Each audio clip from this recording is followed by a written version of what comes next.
Hi, everybody. Welcome to Moo Head Radio. This is the Friday edition. I'm your host, a big and furry bovine. Happy New Year to everybody along the line. I hope you had yourself a nice celebration both last night and today. And I'm sure you've had your butts parked in front of TV. The Georgia-Cincinnati game, tough luck for Luke Fickell, but, hey, they played them tough.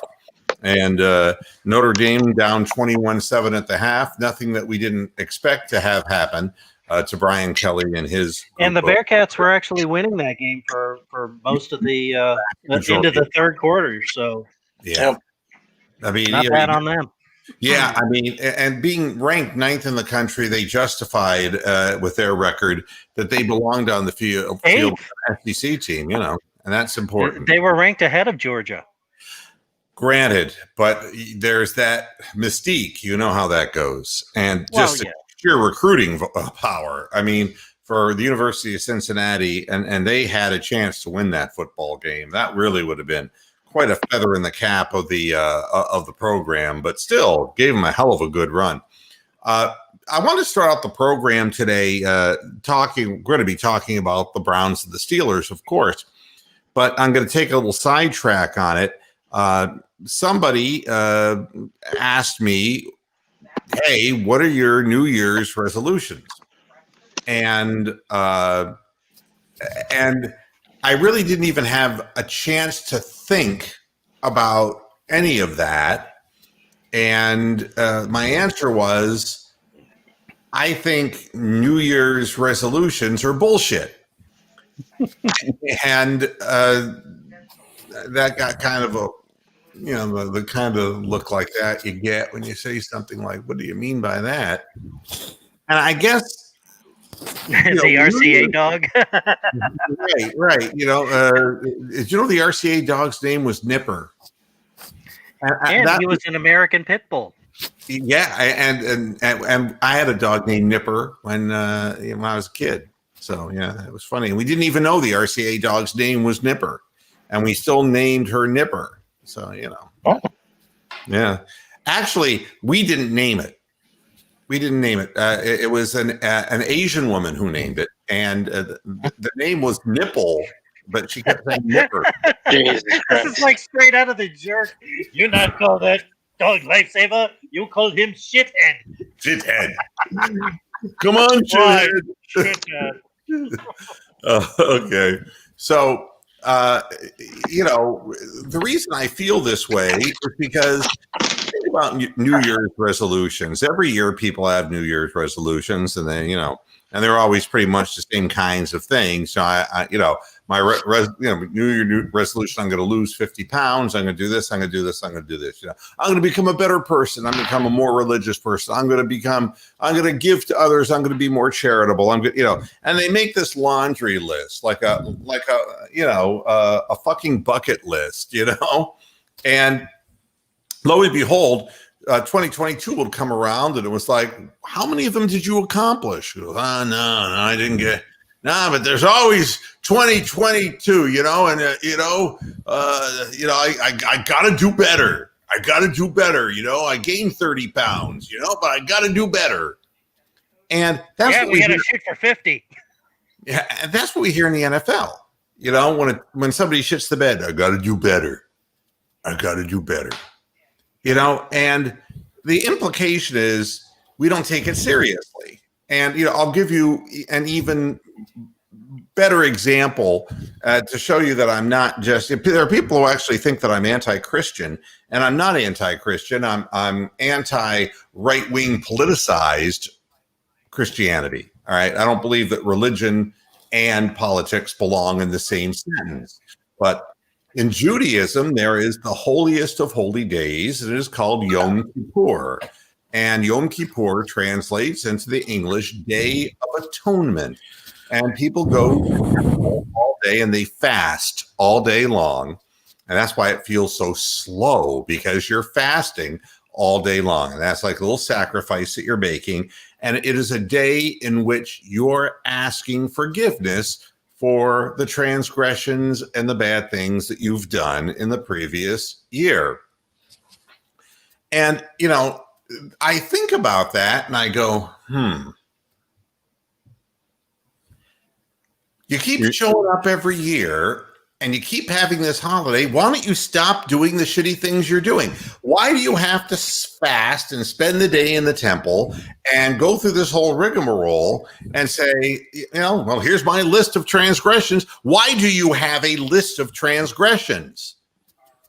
Why can't you just live a good life? Why can't you just do these things and instead of having, it's like going to confession, it's like, oh, I confessed, I fucked a dog, and it's like, oh, we're going to call you dog fucker. No, I didn't this last year. I cleaned it up, man. I fucked a cat.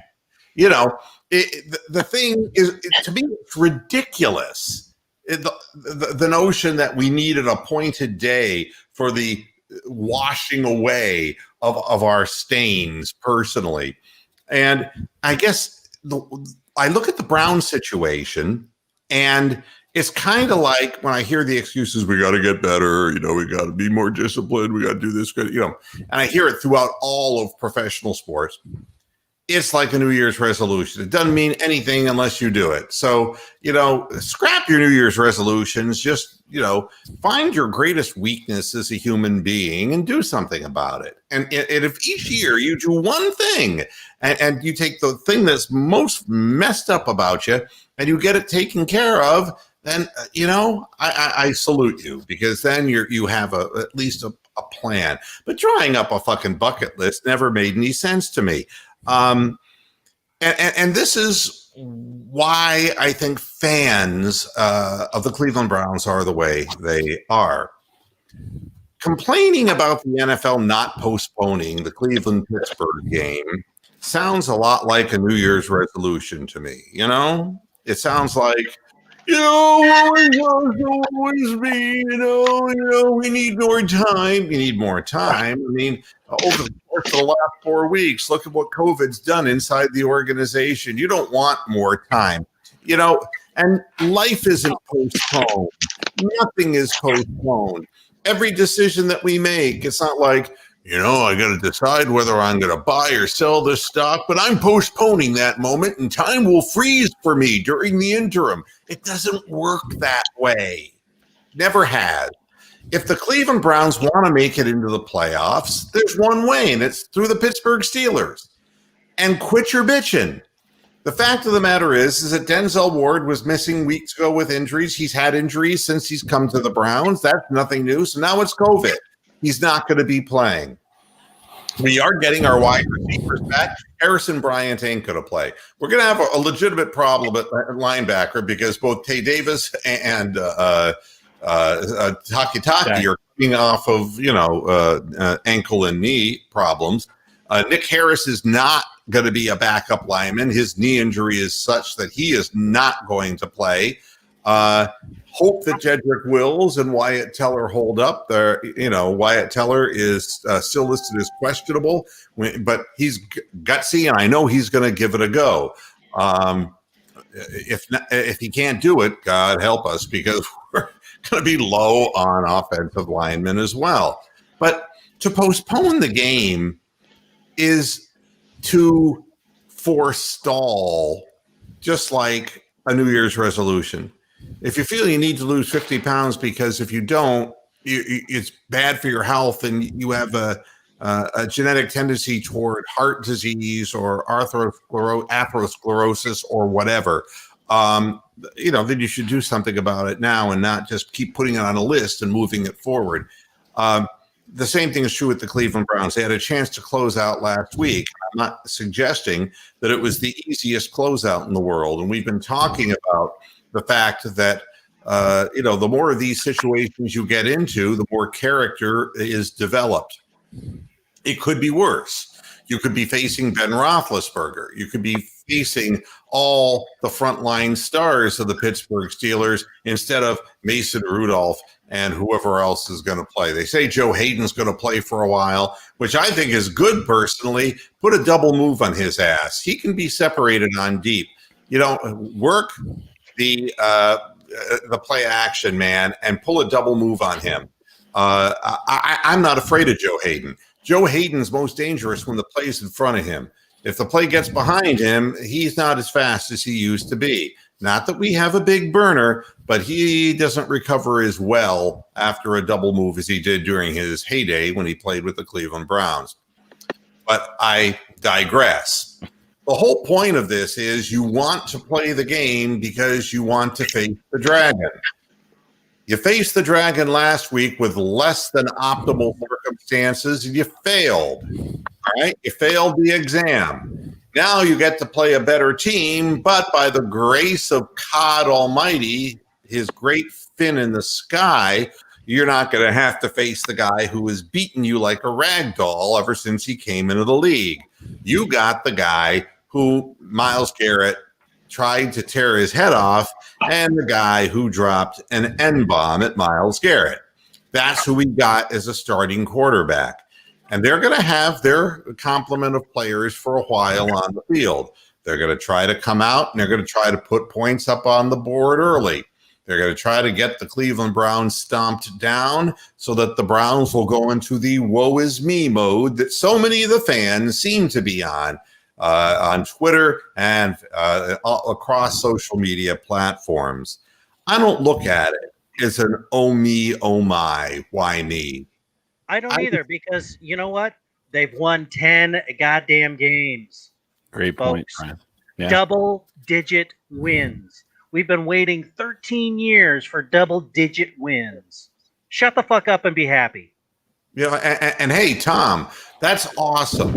He lost 125 pounds. He got a divorce. Yeah, you know. That's, and his happiness quotient went up by 40 points. How about that? I'd lose a lot more if I got divorced. Oh. I'm not saying nothing. My only thing that came from all this when you were talking about Yom Kippur was the fact that Tony, Brian, and myself would not make good Jews if we had to fast for 24 hours. I'm just telling you that right now. I mean, it would not go over well. I probably make It's like the longest I could go is maybe 10. Yeah. I could probably make it 10 hours. I fucked my neighbor's wife. That's one thing I did. And then I turned around and I screwed my neighbor in a different way. Within a business deal, I took his money. And in exchange, I'm not going to eat the corned beef sandwich. That is what I call sacrifice. But I'm still going to eat the kosher dill. Oh my! Yeah, but I guess for me, but it's okay. He was a schmendrick. I mean, you said it right. You're not going to face T.J. Watt. You're not going to face Cameron Hayward. You're not going to face Marquise Pouncey in the middle of the offensive line, and you got Mason Rudolph. Yeah, and you got and their linebacking core has been decimated this year anyway from injuries. So, hey, we got a chance. And you got your running back. Yeah, we get to play the game. Lineback, you've got your quarterback, and you've got all your wide receivers, that you had. You're going to be missing one tight end. Now, to me, I guess, maybe it's like you make lemonade out of lemons. And there is no such thing by week 17 anyway, that everyone's perfectly healthy anyhow. Even if you get rid of the whole coronavirus angle, there's a lot of people banged up, and everybody's playing hurt to some degree. And has there been an update on Carl Joseph yet, by the way? I have not heard anything about him, and we're going to be hurting on our secondary, to be sure. I never thought the day would come when I would say we're going to be missing Sendejo, but you got to have bodies. Yeah. Schmendrick red wine, is going to be back there. Schmendrick red wine. He's a Schmendrick. That's what he is. Schlemiel, Schlamazel. He's still still on the COVID list as of 3 hours ago. Yeah, I mean, this is. So nothing is easy, and there comes a day where you face what there is and you do the very best that you can, and here's the thing. If you win this game, you get the Cupid doll. You're going to probably play Buffalo. Mhm. I mean, it's not like this is going to get any easier. This has nothing to do with how deep you get into the playoffs. It's taking the first step, and it's being able to say, this is what we've done. This is what we've accomplished. And last week we had a chance, and DG, get your butt in here. I don't want you popping in and popping out. What you doing? But after the debacle that was last year, it like Brian says, it feels good to know that this team has 10 wins. It looks like they got a coaching staff that knows what they're doing. They don't have their heads up their butts. The front office seems to be making some kind of deals. There's several more to be done, but we're trending. And we're not picking right. in the top. We're not looking at who we're going to take in the top 5 of the fucking draft. Yeah. But to answer Roxanne here, the people who die the day before Yom Kippur don't have to fast. I guess there's 2 ways of looking at everything. But that's okay. We turned them into golems. It's all right. I mean, technically, they are already fasting. Yeah, I mean, yeah, exactly.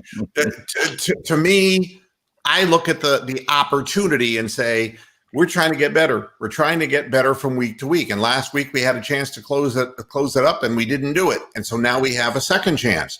Are we going to do it, or are we not going to do it? And if we're not going to do it, we have to carry that forward. If we do win, we have the same thing, really, that the Baltimore Ravens had last year. Is like you get in, and or the first year that they did it, you get in through the wild card, and then you're going to do everything you can to add pieces to your roster and keep those good elements that really work. So this idea of postponement is silliness, and you want to know the truth, and it's just like the New Year's resolution thing. I'd rather just face the truth and say, okay, I'm going to lose this weight. This is the one thing I have to do. So I'm going to do it. Or I'm going to, get right now is I got to get through this damn back injury. I got to get back out on the tennis court. And that's what I'm doing my rehab, and I'm doing all the things I'm supposed to do to get there. It concrete, tangible stuff, it isn't hoping and wishing and thoughts and prayers. It's action. And this is what's going to go down on Sunday. It's going to be action. The Browns are going to be either ready for the moment or not ready for the moment, and they have no excuse. Coronavirus this week is not an excuse when you're playing a lot of second unit players. It is not an excuse. The offense has to put up 30 points on the board. You've got your arsenal. You've got your game plan. You've got your offensive line. You can mix, pass, and run, and you can do it. You've done it repeatedly through the season, and we're bringing DG in. Hey, DG. Well, let's see if I can unmute him. I guess he's mute. Sorry. Hello. My people. Yeah. He'll figure it out. He'll figure out how the thing works.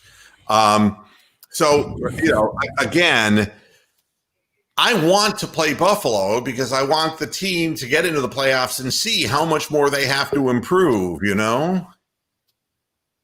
That's, and I don't know who these people are, and we're going to go,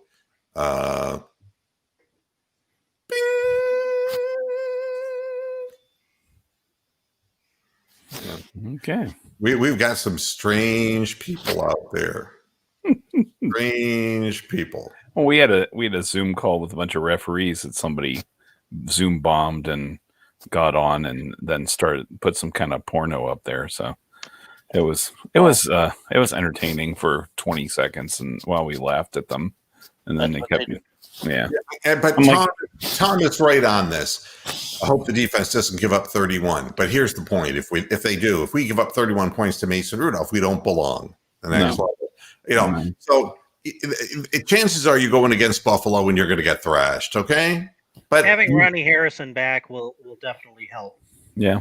Yeah, you got to know how deep the water is and how good you have to be in order to compete. And look, I've played people on tennis courts who were nationally ranked guys, and it's humbling.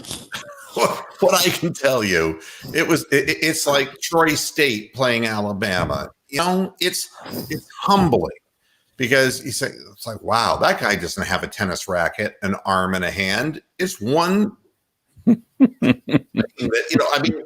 It's unbelievable what they're able to do and how they carve the ball up. And the skill level is, and I just would have fun being out there and just amazed at how good people were and getting a good look at, well, if I ever have a chance at a ranked guy, I'm going to just go for this. Instead of just playing a basic game, I'm going to go for broke and just try to hit winners because there ain't no way I'm going to stay with him from the baseline. So it goes with the Cleveland Browns. You got to hit that big moment and say, this is where we need to improve. And that's as much for the front office as it is for the team, is to see where, we lack speed at the wide out. We got to get more speed. There's no question about that. And OBJ is not the answer to that with repeated injuries. We're going to have to get way more aggressive in our defense. We need linebackers who can hit you and keep you hit until next week. We don't have that.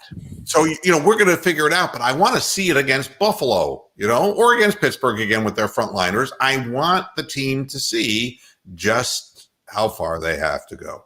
I'm looking at what Rick's writing at, and, well, if we're fortunate, Garrett will reach out to him in a capacity. Hopefully he reaches out to him and throws him on the ground a few times. That would be nice. I want to see Rudolph Valentino be the meat in the Richardson and Ogunjobi shit sandwich. That's what I want to see all game long. And just those two guys banging the shit out of that guy and knocking him out of the fucking game. Well, Mason Rudolph could reach out. It would be called a circle jerk. I believe that would be a reach around. The fact of the matter is that that's old news. That doesn't matter. All of these sidelines are people just just the periphery. You look straight ahead. The important things right in front of you. We have an opportunity to go 1-1. All right. The first week against the Jets, where we should have been a better football team, and we just were robbed of our passing game, where there was just no practice and no opportunity to game plan. And it wasn't game planning against the Jets. It was just getting wide receivers to understand what patterns they were supposed to run and where they were supposed to line up. So that's a loss. But now, we have a chance to go 1-1 against COVID is what it amounts to. And we get a little bit of an easier break of it because we will have offensive weapons so that we can put points on the board. And that's what the Steelers can't afford in this game, is if we go out and hang 30 on them, it's going to be really hard for, Mason Rudolph and the group of players playing. And especially as the game progresses, if we can get up on them at halftime, there will be more substitutions. They don't want their players to get hurt before they play a much more important game. So, Yeah, I think it's going to also be interesting to see if the fact that there's fans in the stadium makes any difference. The state of Pennsylvania has not allowed any fans in sporting events for some time now. And normally Cleveland games in general draw a ton of Pittsburgh people anyway. It's a straight shot up the freeway, it's no big deal. So I just wonder if that's going to be, there's going to be a lot of Pittsburgh people there, even though it's a meaningless game to them, or will the Cleveland fans, because it's only season ticket holders. It's not like, people are buying, selling tickets otherwise. So I wonder if that'll make any difference whatsoever, or if we'll have a crowd of Pittsburgh people trying to close out, or, The only thing that's going to make any difference in this game is a big pass rush on a second string quarterback and whether he can handle pressure. You got to rush the ball out of his hands and make him make rush decisions. And there's a good likelihood because he hasn't played but 9 downs this entire year, that he will make a bad decision. We do need turnovers. We haven't been getting them from our defense lately, and we need to have short fields to work with. And, all this talk again in the press as far as, whoa, Baker was really surly in practice and he really looked focused, throwing a ball indoors against who? Look, it comes down to game time.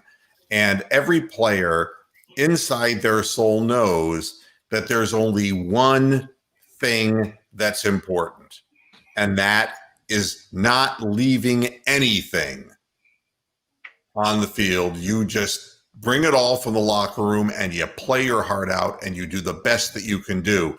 You're aggressive, you're smart, you're disciplined. You don't cheap shot people. You don't give up easy yards by giving up penalties. You just optimize who it is you are and play up to the moment. That's the important thing. It will help this team's confidence immensely if they get. And don't let Benny Snell look like a freaking Pro Bowler. That's just it. I mean, the defensive line has to show. Yeah, you got to get past pressure and you got to stop the run. I mean, you got to put them in a situation where if we're gonna score points, that they have. I want Mason Rudolph and whoever else follows him to throw 50+ passes like Baker had to last week. That's what I want to see, because then you pin your ears back and you come after these people. That's when you get turnovers. But if you allow them just to hand the ball off and get yardage, you're going to have a big problem on your hands. What they're going to try to do is keep this game close as long as they can and hope that the Browns' doubts and fears will take over.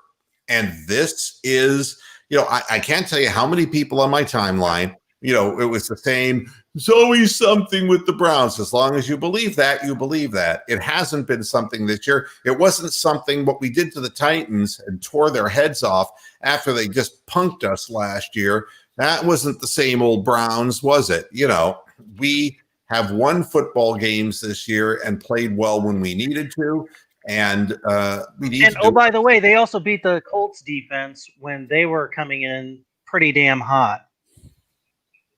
They had won like 4 games in a row. So, they've done this a couple times this year. I think that holding them to under 50 yards rushing isn't, I'm not sure that that's realistic. I think that what's more realistic is if you can get up on them early, if you can put a blitzkrieg on them like we did against the Titans and get them behind and make them go away from that running game, or just decide to fold their cards and hand the ball off and run the clock down so it doesn't get uglier for them. That's what we want to do. The way that you hold off the running game is by putting them in situations where they fall behind. And that means for the first down, every play, you've got to play your heart out. There can't be, the hangdog look. Oh, we don't have this. I don't want to see the secondary guys looking around at one another like, well, I thought you were going to do that. I mean, you just go out and you just give it all. That's what this whole thing is all about. The only thing that matters is that you're focused down to one. It's a 1-game season. That's it. And you got to give everything you've got and not pay attention. I did love Baker's answer to Mary Kay Cabbagehead. If you didn't see that, that was just one of the most priceless things. I mean, she is a cabbage head. What in the world kind of question? And how she gets into these things, and she says, are you going to kind of use what happened against the Jets to your advantage by, really firing you up? And, it's like a mad Baker is a good Baker. And he looks at her totally impassive. And look, I want to tell her to go fuck herself after everything that these people have been writing about him.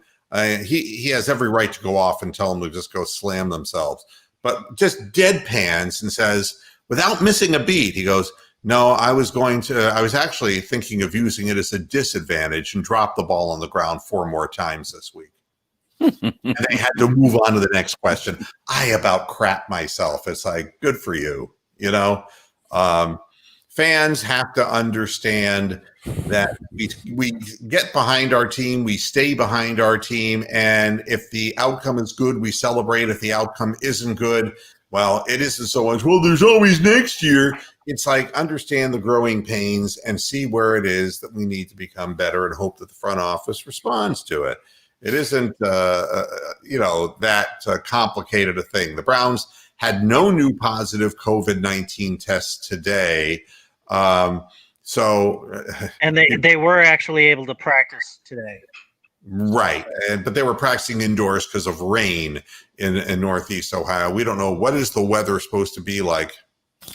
It's kind of crappy. I'll double check, actually. I can tell you because I have it on my phone for Cleveland. So yeah, I mean, if we're going to have another wet day and a lot of this slippery ball, lots of things can happen. So I don't know, but that was the reason they gave for practicing indoors today, was that there was rain up there, and rain can turn to sleet, can turn to ice if the wrong weather comes in at the wrong time. Says high of 39, 90% chance of rain. So you're going to have a wet ball. Mm-hmm. I mean, so no excuses. Both teams. No wind though. No wind. The wind's 6 miles an hour. Yeah. So. I mean, and again, and Tony's saying rain and snow with a 40-degree high. As long as it's 40 degrees, it ain't going to be snow. But again, both teams are handling the same ball. So again, any way you look at it, there's no excuses in this. Myles Garrett has been named as the captain this week. I'm sure that's just a quiet way of saying, you're the guy, go out and play like him. And Myles, actually, when he was asked about that after practice today, said, so, I couldn't make out what he was really saying. But, and again, the whole distraction of Mason Rudolph should mean nothing to the Cleveland Browns. They have to beat who's in front of you. That's the way it's been all year. And, in Buffalo, it's raining and sleeting. And that's the lake effect weather you don't want in Cleveland. Believe me, I'm all too familiar, having spent a couple of years in Binghamton, New York. I'm seeing what happened in Syracuse. Syracuse was like crazy lake effect weather, man. There was snow. It was like Chicago gets, with that lake effect. Really, really bad. So hopefully, our injury report goes something like this. Wyatt Teller, among the 4 players listed as questionable, right? Sione Takitaki, Tay Davis, and Kendall Lamb illness are also questionable. I wonder if Kendall caught it from Jedrick. Offensive lineman Nick Harris, who started in Teller's place last week, is out with a knee injury. So Kendall Lamb, if he cannot, I don't know who in the hell our backup would be on the offensive line. With Hubbard gone for the year, if Lamb is ill and Harris, we have no jack of all trades to substitute into the offensive line. So again, you better pray, man. You better pray that the ankle holds up on Teller. That's the main thing. Stefanski said he was optimistic about the status of all the questionable players. And he thinks that it might be Michael Dunn. Well, since they don't have anyone else listed on the roster, it's kind of between Lamb, Harris, Dunn. It's like one and done, baby. One and done. It's not looking good. No. Oh my goodness. But Michael Dunn is 6'5", 315, so he's about the same size as Batonio. Yeah, he's a center kind of big monster, heavy duty guy. And this is what we have to deal with. And I'm going to throw up a shared screen here because there are things that just make me wonder. If you take a look at this, it's ridiculous. Rob Ninkovich, if the Browns don't win, they're going to get rid of Baker Mayfield. Yeah, we saw that around here. It's kind of almost half hilarious. I mean, I don't know. I wonder seriously what these people are thinking. Well, if- he played linebacker, so I'm sure there's a substantial amount of brain damage involved. yeah, it's a rather peculiar thing. Michael So- Dunn, guard, for 1 year experience out of Maryland. So yeah, played big games, played big teams. So hey, who knows? If he can hold a couple of times and get away with about half a dozen more, we're in good shape. It's just like, I don't know. That's frightening. The whole thing's kind of frightening to look at this. But Happy New Year, Joe. I'm going to continue to look on the bright side. There's 10 wins in this season. It's taken multiple years to get to 10 wins in the past. So, that all is well. There's a chance to actually make the playoffs. It's COVID. Did we even know if we were going to even have football this year with all the stuff that's gone on, with all the leagues that have canceled? And you think about the leagues that played in a bubble, particularly the NBA and the NHL this summer, where they still had some issues. And the Cavs didn't even play. And but I mean, they only had a certain number of teams out of the entire league. So right, but my thought is though that they were able to get through pretty much on the ability of the fact that they were sequestered. Right, they had that tournament here that here in Columbus where it was called the basketball tournament. The TBT was one of the first things they did. They did the same thing here. They put them into rooms. They didn't allow them to leave their rooms. They were allowed to have food delivered, but they weren't allowed to see the delivery guys. It was, all the things that they did for it. Football isn't that kind of a sport. They're all over each other. They're, sweating and blood and spit and whatever. And we've still managed to actually get through a season somehow, even though it's been crazy. And we've had I'm sure the Ravens fans are going nuts for the 3 weeks that they basically didn't have a whole team and still had to play. But this week, this is really the bye week for the Steelers. They haven't really had much a bye week. Right. Their body's got to be beaten up. Yeah, this is so. I like you said when you're saying that they may make some changes as the game goes on and sit some more people. They could definitely do that. That would not be, they know they're in this for the long haul. This game, whatever. They want to win the championship, and that's what it comes down to. So, I mean, I can't, they're going to end up playing the winner of whoever plays the Buffalo and them anyway. They're going to be 2-3 either way. So it's not, it's not much of a difference. And if you didn't see, eventually, and I guess the point of the whole program here, eventually you got to face the dragon. I mean, you can't postpone destiny. And Tua's finding that out in Miami. Fitzpatrick, the guy who got them to where they're at right now, because they lifted him, he's got COVID. He's COVID positive. So no Fitz magic. And that means Tua's going to have to face the Bills all by his lonesome. So eventually everybody has to face the dragon. And they either... More importantly, the coach doesn't have his safety net. Yeah, well, I mean, again, you can bring along a guy as slowly as you want to bring him along, but at some point, there's going to become a crossroads where he's going to have to stand up and do something, and so it is with the Browns. I don't want to postpone anything. Get the damn thing out of the way, and if it's the end of the season, it's the end of the season. We can kind of look back and say, all right, we learned from that, but each time that we fail in that situation does make it harder. It's just like winning came hard to this organization. We started doing it this year. Well, now winning an important game is going to come hard to this organization. And if we can get it done and get that, off of our back, then it's going to be easier the next time we're confronted with it. And we expect to make the playoffs next year. We prepare and we go into every week thinking that we can beat virtually any of the teams that were scheduled to play next year. That's how it works.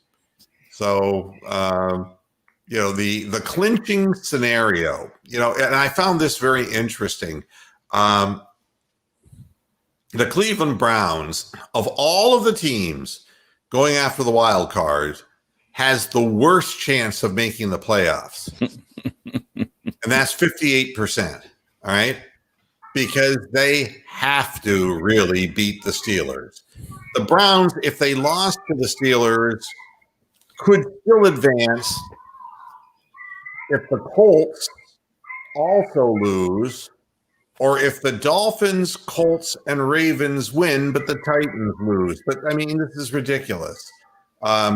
These things to line up would just have to be absolutely perfectly celestial, and I don't see that happening at all. But that's the difference between losing to the Jets, where if you're beating the Jets, your chances would be in the 90s, and now you're down to a 58% chance, and the reason is you didn't take care of business. So, it is what it is, and I'm wanting to watch this as a fan with interest because I want to see how these guys handle it. Most of the people who are experts picking USA Today, you're looking at their people and all of them picked the Browns to win, but not by large scores. I'll read them off: 27-23, 23-17. 22-13, 29-21, 21-14, 23-17, 26-20. They're saying this is going to be a pretty close game, even though the Browns are listed as 9-point favorites right now as it sits. So Browns are 9-point favorites to Pittsburgh, regardless of them sitting everybody. That's just mind-blowing. We haven't had that type of thing since Kozar was on the team, It's been that long since we were general favorites over Pittsburgh. 26 years since the last time the team was 11-5. So yeah, and here's one that will get you thinking. All right, Rudolph might start the game, but Blitzen. No, we'll try this again. Rudolph might start the game, but Joshua Dobbs might be the one who finishes it because they want to get a look at him as well. So they might want to give him reps to see what they got in their number 3 guy, whether they need to pick somebody up. Roethlisberger cannot continue to play forever, and I'll tell you, his body is beaten up. He's looked it. He's looked 38. In the times I'm watching him play, he's just, especially in cold weather, he really looks like he tightens up, and he's stiff as a board. Here's something, again, that points to why the Browns – I don't want the Browns to go into bomb frenzy video game mode. I want them to balance the run and the pass as they have successfully when they've scored a lot of points. The Steelers rank last in offensive efficiency over the past 4 weeks at 19.5. That's on a 0 to 100 scale. They've gone without a first down on a league-high 37.4% of their drives this season, and that's with Roethlisberger out there. So it would stand to reason if you get on top of these guys, it's going to do you a whole world of good, right? So, the picks that I'm seeing from, the ESPN guys, Trotter being one of them, 24-23 Browns, 2017 Pryor, that's who he's picking. It's like people are saying this is going to come down to a really close football game. And I say it doesn't really have to do that if the Browns stand up and do what they're capable of doing. And, again, it's just like standing at the free throw line with 0.1 seconds on the clock and you're down 2. And can you hit the first one? And if you do, can you hit the second one? It's that Hoosiers moment. And I think that it's put up or shut up. What do you think is going to happen, guys? We got to pick this game. And we'll go to Brian first. Tony escaped us here. So, Brian, what are you picking in this one? I'm going to go with the Browns 34-16. All right, hammer time. Wow. I think it's going to be. I'm kind of feeling the same thing. I think it's going to be like a 28-25 game, and I honestly think Cleveland may pull it out. But I would take Pittsburgh in the points at this point. All right, yeah, on a spread basis. To me, I'm saying that Cleveland is going to win the game 31-17, and I think that we move on. And I want to believe that, and I'm not going to sit here and say, it's going to be the Browns just caving in. I'll be honest with you. They didn't look like they knew what they were doing against the Jets with the wide receiver situation. They came out on the field, and for the first time, they had, their pre-scripted plays. It was obvious that the players who were new just didn't know what they were doing. And, I did seriously say, we were watching the game, and I just looked over at Roxanne and said, it's going to be a long day, because you could just see it was all out of sync. I think early on we'll tell a lot of stories here. And well, it didn't help that the Jets were running an eight-man front most of the game too, to stop the run. Well, your best players are going to be your running backs. That's, you and I could figure that out, right? I mean, the three of us sitting here, knowing the fact that you don't have your receivers, what are you going to do? I'm going to sell out to stop the run and let them try to beat me with guys they got off of the golf course last week. It's just, that's not surprising. That's going to make a big difference having everybody back. My only question is going to be if their running game for Pittsburgh comes back at all. And they haven't done really well in the running game this year. Except like when they play us for some reason. I don't know what the deal is. And it might not necessarily be the running game per se. It could be the short pass running game, like kind of like we do with Kareem Hunt, get the ball in space and let him do stuff with it. That seems to kill us. And with the linebackers decimated and the secondary short, it's going to be tough. So, that like you said, that D line has to come up big.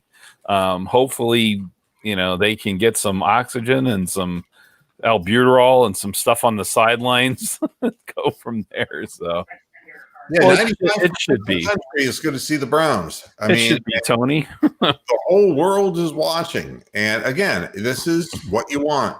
You got to put this on your back and carry the weight. That's what it is. So, I think we see it a little differently. We're all pulling for the Browns. We're all picking the Browns to win. And I believe that it will happen. I really do. Without going into too much detail about the Cleveland Cavaliers. They still have a team. And they got uniforms and everything. Yeah, but no, I mean, people are, we're 3-0. You got to go on the road. You got to play teams. And, the best thing I can say about the Cavaliers is that they've played like shit the last two games, but they've continued to fight.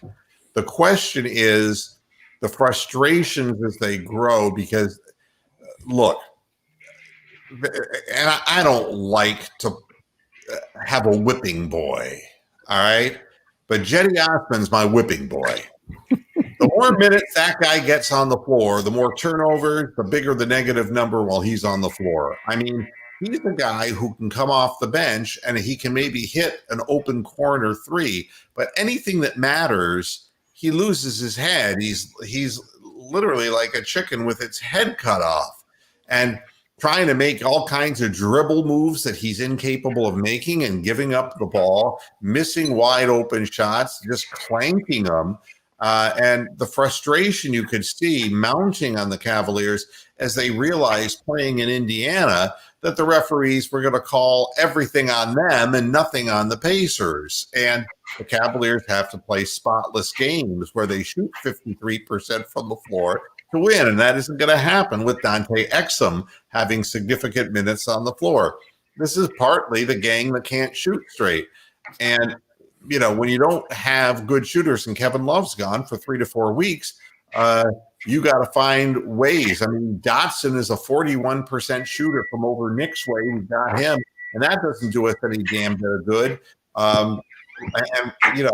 And Colin Sexton had a cold game. And, I really like Darius Garland and what he's becoming. And I think that, we're doing all right with our bigs. I think that's fine. Andre Drummond is a poor free throw shooter. Wish he'd pass out of the double down low a little bit more. And even JaVale McGee can alter a shot every now and then. But it comes down to putting the ball in the basket. And the good thing is they continue to try. The tough thing is they're not going to catch a break on the road. They don't got anybody that anybody knows. So it's going to be an uphill struggle for this group. And when the losing starts piling on, then you see what happens to the attitude of the players. That's the unfortunate reality of what happens. Aren't they? Don't they have the condensed season as well, somewhat, where they're trying to jam a ton of games in? I don't even know. I would imagine that's the case. And as far as the NFL is concerned, what I will say about COVID and the NFL is that they leave it up to the teams, just like the government leaves it up to the states, and your mileage may vary. It's going to eventually get you, only because the virus is taken off across America, and everybody knew it would in cold weather, as told months ago when it was warm, and a holiday gathering time, that this was going to spread maniacally, and it has. If you really wanted to be serious about your business, you got to have a bubble like the NBA had. And it's going to become a problem for NBA teams too. It's going to become a problem in every walk of life. It's a huge problem right now for frontliners who are medical people in hospitals who are going down left and right with the virus. So you're looking at the NFL's response to this and this weak last minute contact tracing, and you can see that they may be convinced that it's, not, these things aren't related for the Browns, but I say bullshit, because staffers and players are getting it. The facility is infected. Once it gets into these areas and people are in close proximity, it's as good as spread. You got kids coming home from school and instantly everyone in their household gets it. Still blazingly high numbers in the Hispanic community because of familial living conditions, kids coming back from school, grandma and grandpa and everybody living in one house, astronomical numbers from northwest of my county headed toward Palmetto, and into Bradenton, the Bayshore Gardens, and the whole areas out there that are predominant, and I shouldn't say predominantly, but very much Hispanic in those neighborhoods.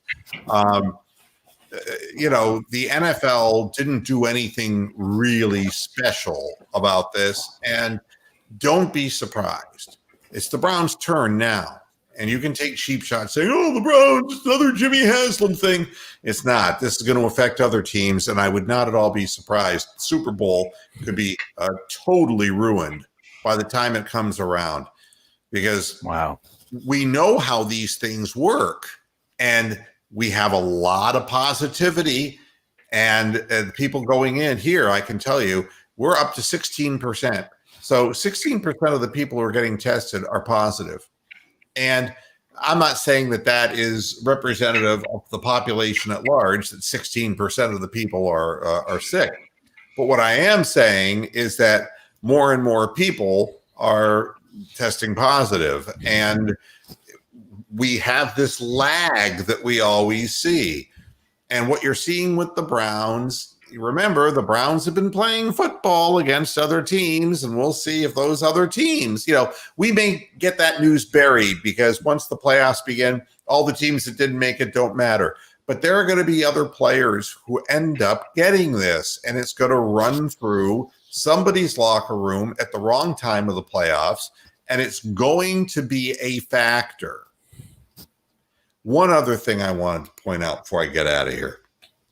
And this is an indictment not just of the current administration in Washington, but the politicians in the House of Representatives and the Senate. We were supposed to have 20 million people served the vaccine by the end of the year.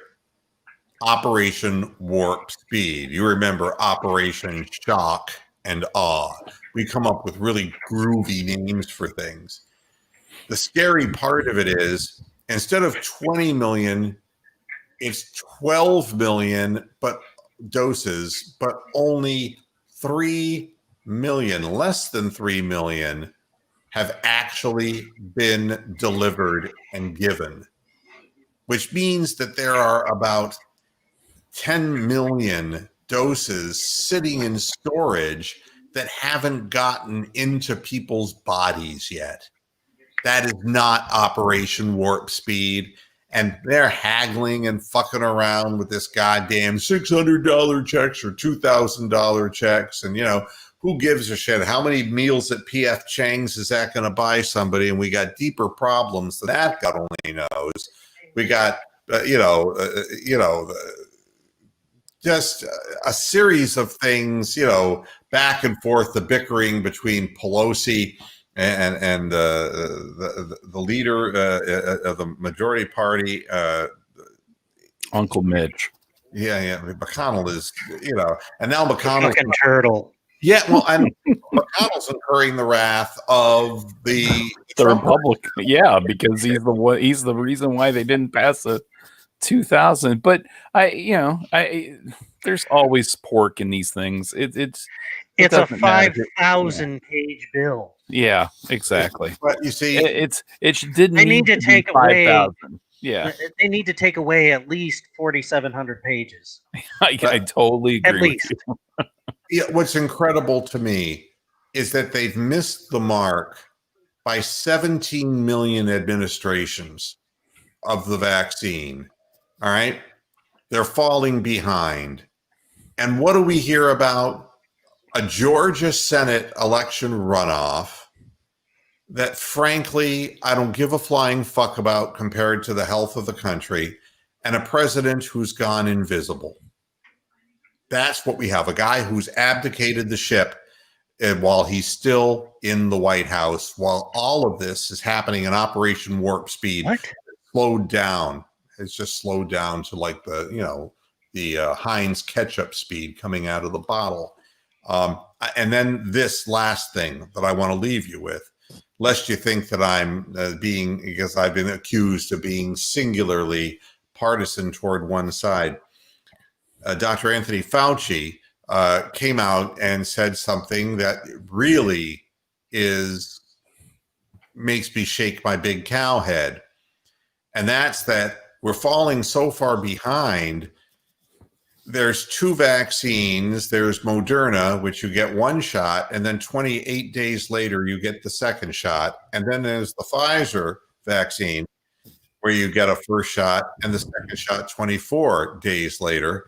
And now they're saying, we got to get more people their first shots. And so they're talking about people having to wait to get their second shots, which doesn't complete the vaccine and it may invalidate it. We don't know. It's absolutely ridiculous. It's the Three Stooges, the Keystone Cops. Now you understand why I won't bother with it. I mean, because you can't trust fucking government for nothing. Well, I don't care who it is.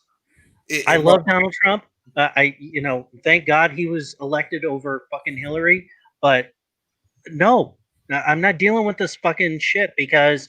But when the time comes, Brian, Brian, we want you to be safe too. We want you to be But by the time that somebody like me gets the vaccine, guess what? It's going to have mutated twice. Yeah, it's no longer you and I are on the list for about this time next year. I'm feeling you if we're lucky.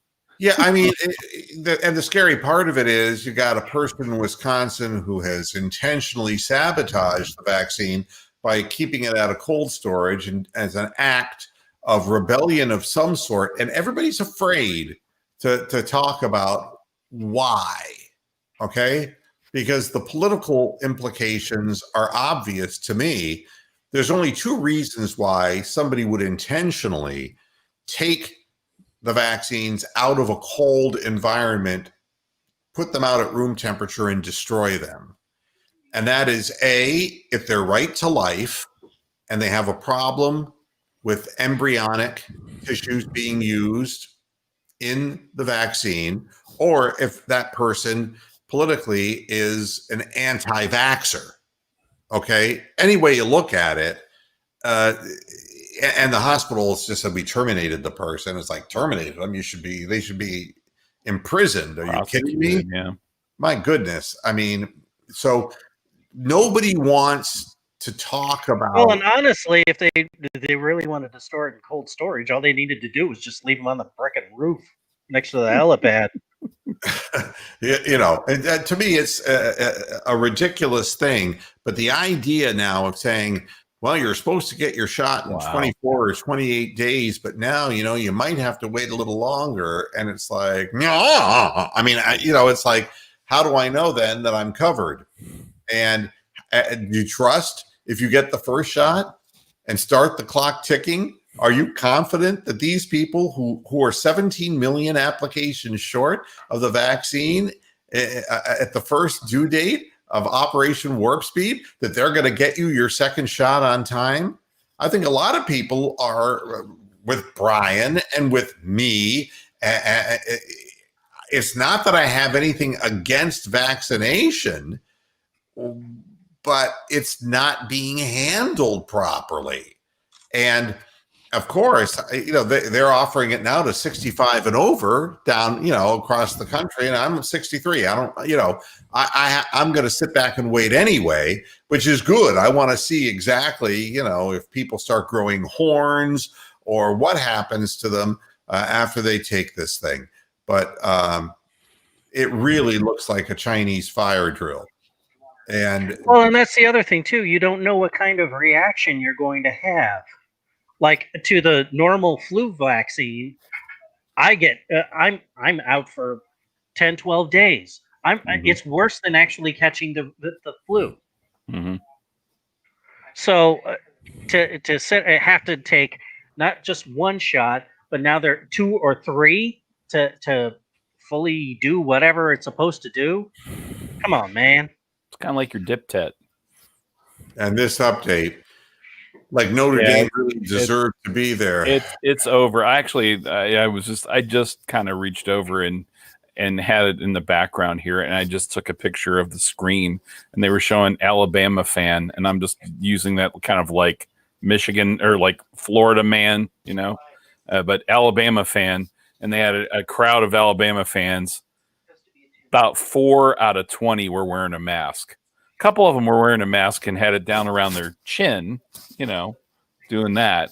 But they're all right next to each other, and none of them are wearing a mask and whatever. And Rick is quite correct. I saw fans out there going, Jesus, the guy was wide open, you know? So, yes, there is that. I really wanted to play Notre Dame, but Ohio State's not going to get past Clemson as much as I would love them to. Clemson looked like a beast, man. A beast. At the end of the season, they look like beastly. And I feel that Ohio State's quarterback situation. Amsterdam blame Chris Carter. Chris Carter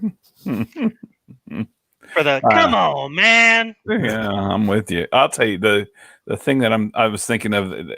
One of my cousins asked me, "Are we going to go out and watch the game?" And I'm thinking, well, but there's a curfew out that kind of closes everything down at 11 o'clock, and the game doesn't start until 8 something. I'm like, you know, is it even going to be over? Are we going to be able to sit there until then? What are they going to, you know? Yeah, best seat in the house is at home watching the game. Yeah, you know, and I wish the Bucks the best, but again, this is even if you don't win, you can put up a good fight. You can put up a spirited fight, and that's not what Notre Dame did. In the last 2 weeks of the season, they've been blown out by people, and the forgiving nature of college football toward their favorite teams, Notre Dame being one of them. That's because they have such a wide national following, unlike other schools which are regional followings. The fact that Notre Dame is a Catholic college and has a very large net that they cast around as far as having support around the country. It's good for ratings, good for business, but they're not a good football team. Ian Book is a dink and dunk guy. He's not, let's get real. And their defense, my God, Alabama was just like they weren't even there. So back on the media thing, though, you know how they do these multi-channel things for this? Yes. These big games. So ESPN actually has 4 channels going for each of the semifinals. They have the regular view. They have a Skycam view with no announcers, and it's just that floating Skycam. Yeah. And then they have a room full of people that are commentating on it. And then they have what they call the command center, which is the Skycam view on half the screen, the regular view on the other half the screen. And then below, they have all the stats, and then they have a camera focused on each sideline, looking at either players or more stat information or whatever the case is. And on the SEC network, they actually have the radio broadcasters for the Alabama Football Network. On the ACC network, they have the radio broadcasters for Notre Dame on this one, and then Clemson on the other one. Unfortunately, Ohio State is left out because they were a Fox property because of the Big Ten network. That's right. So they won't have the radio broadcast of it. But anyway, so I'm like, hey, this is it. They're throwing all stops out. They've got 6 channels devoted to this thing. Pretty cool. If you're into those sort of things and look at the stuff, Alabama has 439 yards of offense, including 297 yards passing and 142 rushing, and averaging 8.4 yards per play. Now, I was just stunned that they averaged 49.2 points per game and were number 2 in the country. Yeah, exactly. And they're not going to come close to that. They probably aren't going to come close to that 42. There's 7 minutes. There's 7 minutes left. Yeah. Who's number 1 in the country? In offense, probably Clemson. Points scored per game. Points scored per game. 49.8. Oh, it's got to be one of those Big 12 teams. Probably Okie State or something. You're going to die when I tell you. Kent State. Oh, there you go. Yeah, but they only played 4 games. So, it's a small sample size. But at any rate, congratulations to Becky Hammond for being the first woman to actually coach an NBA team for a half of basketball. I would like to see, rather than have this revolving carousel of failing NBA coaches going to losing franchises, let's give somebody who earns it an opportunity to have a full season at the helm with an NBA team. Let's break some of the cultural gaps in this game. Well, it was a couple of years ago when she won the Summer League. Yeah, with the Spurs draft pick. So she's the one furthest along. She's the one furthest along in the process. And of course, Pops ain't going to quit anytime soon. But it would be nice if they opened up their searches a little bit more seriously instead of continuing to give jobs to people who are repeatedly failures as head coaches in the NBA. Let's give somebody else a chance. I would like to see that. I also wanted to see them allow the young lady to kick the field goal at Vanderbilt rather than let's have Bill Fitch go for another 1,000 losses. I mean, and if she can't kick a 39-yard field goal, she shouldn't be out playing Division I football. The fact of the matter is, no kicker who can't kick 39 yards would even make it onto the field, for God's sakes. And I want to point out that I have actually kicked a 27-yard field goal. With that, where's Bill Veck when we need him? By the way, I did actually in a Cleveland Browns competition. I got to kick basically field goals at halftime of the game and won a trip to Florida. I made the The extra point, the 20-yarder, I was okay there. The 30-yarder, I was just a little bit short. So Yeah, and that's exactly what happened to me. I made the 27-yarder, and I was like loving on myself. And then when I moved it back, it was like, no, because the one just crawled over the crossbar. I mean, it was really like a good gust of wind probably pushed it over. All right, everybody. Thanks, everybody, for tuning in. I'll be back again on Sunday for the halftime and post-game show, so you'll be hearing a lot from me this weekend. Enjoy the rest of your New Year's Day. Enjoy yourselves, and let's really put positive vibes on this weekend's game, and let's get our Browns into the playoffs with our energy and their energy put together. Thanks for tuning in, and until Sunday, hasta la vista, Pastor Heads. Good night. moo.